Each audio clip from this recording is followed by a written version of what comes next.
Assalamualaikum warahmatullahi wabarakatuh. Selamat berjumpa kembali ya para pejuang cuan dan pejuang sangkuters. Bagaimana nih keadaan kalian semua? Nah, semoga kalian dalam keadaan sehat semua dan saya doakan ya buat kalian jadi orang sukses semua. Amin, mantap ya. Oke kawan-kawan ya tetap secangkir kopi harus selalu ada buat menemani kesempatan kali ini. Dimana di kesempatan kali ini ya kalau kita cek bareng-bareng sih sebenarnya untuk Bitcoin masih bermain-main juga ya bro ya, tertinggi sampai di area 105 ya. 105 semoga saja 106 107 kembali lagi membuat all time high gitu kan. Ya tapi dia rentan permainan daripada Bitcoin di area 102 sampai 105 dulu gitu kan. Oke, terus kalau kita lihat dari segi market cap ada sedikit rebound, ya ada sedikit recover lah ya, hampir menyentuh di area 3,3, tepatnya di area 2,29. Terus kalau kita cek dari ya net flow-nya daripada Bitcoin ETF di sini masih positif ya, 299,6 jutaan bro net flow-nya dalam 30 hari terakhir. Terus kalau kita lihat dari indeksnya Bitcoin Dominance, nah cek sendiri bro.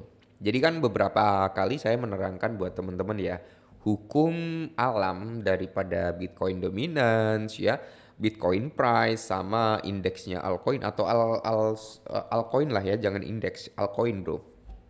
Itu saling saling berkesinambungan. Jadi saat Bitcoin dominance naik dibarengin dengan penurunan price-nya Bitcoin, maka di sini kita akan melihat ya kan apa jurang tanpa dasar ya untuk altcoin gitu. Tapi kalau kita melihat Bitcoin dominance ini mulai turun, misal nih ini kan dari 63,9%. Oh tiba-tiba dia turun ke 40%. Price-nya Bitcoin kok naik gila-gilaan. Ya, maka kita akan melihat bro, tangga menuju Uranus itu langsung terjejer gitu ya. Tinggal pada lari-larian semua itu menuju Uranus gitu untuk altcoinnya ya. Oke, semoga saja hal tersebut segera terjadi dalam waktu dekat. Nah, untuk saat ini bro, kita ada sedikit informasi ya. Jadi buat komunitas SRP nih, khusus buat komunitas SRP ya, ada 5 poin yang notabene ini bisa membawa persentase kenaikan yang cukup signifikan bagi SRP. Apa aja kita langsung bahas. Nah, jadi di sini dikutip dari Watcher Guru, Ripple, 5 katalis yang dapat mendorong harga SRP melampaui 15 dolar ya. Makanya di sini bro ya, 15 dolar itu harga yang cukup ambisius. Bang, harga SRP udah terlalu mahal nih, saya mau masuk nggak punya uang gitu kan.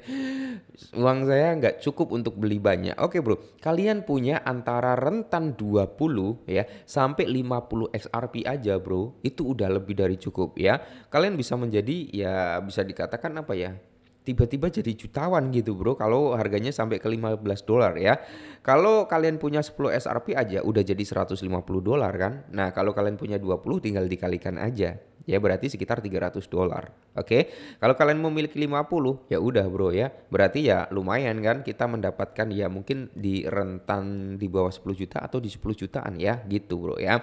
Jadi di sini sebenarnya kalau untuk jangka panjangnya SRP itu nggak perlu banyak-banyak kok ya. Nggak perlu banyak-banyak. Antara 10 sampai 50 itu sebenarnya it's okay, udah lebih dari cukup ya. Oke, kita kembali lagi. Ripple XRP tidak diragukan lagi merupakan salah satu mata uang kripto paling menjanjikan yang ada di dunia saat ini. Token tersebut saat ini diperdagangkan antara harga 2 dolar mengincar pencapaian harga yang sangat besar mengingat evaluasi cepat Ripple sebagai entitas pembayaran lintas batas terkemuka. Nah, oleh karena itu Ripple mengincar kolaborasi global baru yang membantu perusahaan membangun otonomi dalam domain penyelesaian pembayaran lintas batasnya. Ada lebih banyak kasus pengguna untuk SRP yang menunggu gitu kan adopsi cepat yang pada akhirnya dapat membuat token tersebut melonjak hingga 15 dolar. Amin. Amin, saya aminkan bro ya, karena saya SRP itu nggak punya banyak bro ya, nggak punya banyak. Ada yang tanya juga, bang lebih punya SRP banyak kah? Ratusan SRP enggak bro? Enggak. Saya nggak punya ratusan SRP karena saya udah ngejual bro. Sebenarnya saya udah ngejual SRP itu di price waktu awal-awal dia naik di kisaran 2 dolar. Itu saya udah jual lumayan gitu bro ya. Untuk saat ini kan saya menunggu itu. Saya menunggu kalau memang SRP itu bisa down di bawah 2 dolar, semisal 1,5 atau 1,6, saya akan sikat lagi itu bro ya. Cuman kalau dia harganya masih stay di 2 dolar, oke lah. Saya nggak DCI dulu karena memang ya udah ada lah ya di bawah 100 tapi di range di atas 50 gitu bro. Udah lebih dari cukup kalau saya bro untuk jangka panjangnya gitu kan. Tapi kalau misal SRP itu sampai down di bawah 1 $1, ya saya memang udah nyiapin dana dingin gitu aja bro ya. Oke, kita lanjut. 5 kasus penggunaan SRP unik untuk dapat membantu mata uang kripto melonjak ke area $15. Oke. Yang pertama adalah integrasi CBDC yang luas. Nah, kalau kita berbicara CBDC ini agak berat juga ya, walaupun ada kemungkinan tapi cukup berat. Jadi mata uang digital bank sentral yang populer disebut dengan CBDC sekarang menjadi produk keuangan terbaru yang telah menggemparkan pasar beberapa negara termasuk ada India, Jepang, Baham, dan Tiongkok. Akhir-akhir ini telah bereksperimen dengan ide-ide tersebut meluncurkan variasi digital mata uang mereka di blockchain untuk menyederhanakan keuangan untuk banyak di domain ya jika SRP dapat memasuki dalam narasi ini dalam artian jika berhasil menjadi elemen utama dari rantai CBDC yang sedang tumbuh maka token tersebut dapat melihat pertumbuhan yang cukup signifikan.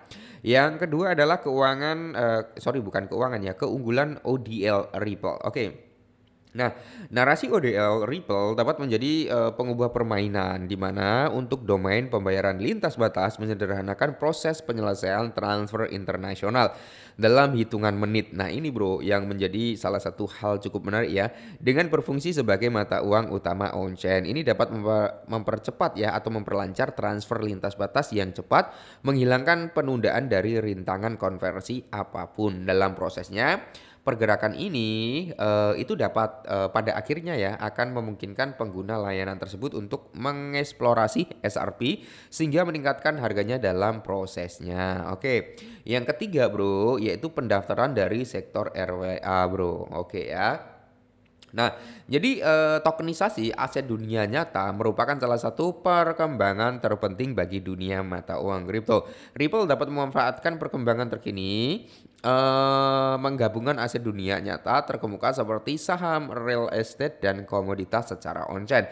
Langkah strategis ini dapat meningkatkan aktivitas on-chain dan minat institusi yang dapat melambungkan harga SRP ke titik tertinggi baru. Nah, yang keempat itu ada inklusi keuangan global. Oke, menarik sebenarnya bro.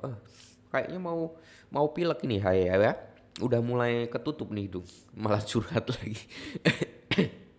Harus banyak-banyak minum obat nih bro ya. Oke, adopsi yang cepat adalah kunci bagi mata uang kripto apapun untuk mendapatkan momentum yang stabil. Hal ini juga berlaku untuk SRP ya bro ya, yang selalu dapat digunakan dalam berbagai kasus penggunaan baru secara global untuk mendorong permintaan dan pertumbuhan organik.